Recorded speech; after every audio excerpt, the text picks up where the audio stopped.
2 গোলে পিছিয়ে থেকেও মেসি জাদুতে 3-2 ব্যবধানে আফ্রিকার চমক সৃষ্টিকারী দল মিশরকে হারিয়ে বিশ্বকাপের শেষ আটে উঠেছে বর্তমান চ্যাম্পিয়ন আর্জেন্টিনা। এদিকে লাতিন আমেরিকার কলম্বিয়াকে টাই ব্রেকার 4-3 গোলে হারিয়ে দীর্ঘ 72 বছর পর কোয়ার্টার ফাইনালে উঠেছে ইউরোপের দল সুইজারল্যান্ড। বিস্তারিত ডেস্ক রিপোর্টে।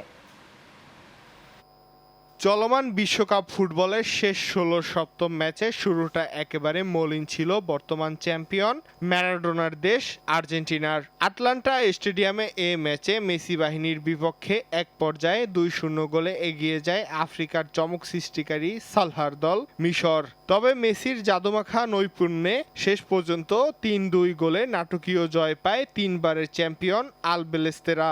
সেই সঙ্গে শেষ আটে জায়গা করে নেয় আর্জেন্টিনা।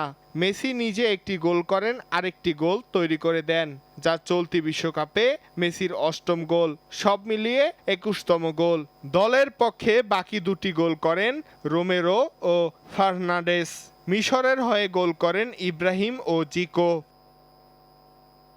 ভ্যানকোভার স্টেডিয়ামে অনুষ্ঠিত লাস্ট 16-এর শেষ ম্যাচে অংশ নেয় ইউরোপের দল সুইজারল্যান্ড ও লাতিন শক্তি কলম্বিয়া।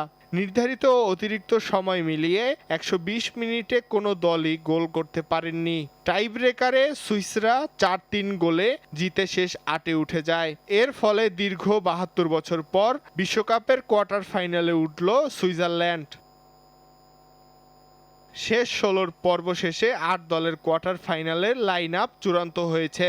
এতে ফ্রান্স ও মরক্কো, স্পেন ও বেলজিয়াম, নরওয়ে ও ইংল্যান্ড এবং আর্জেন্টিনা ও সুইজারল্যান্ড পরস্পরের মোকাবেলা করবে। Channel 9 news desk.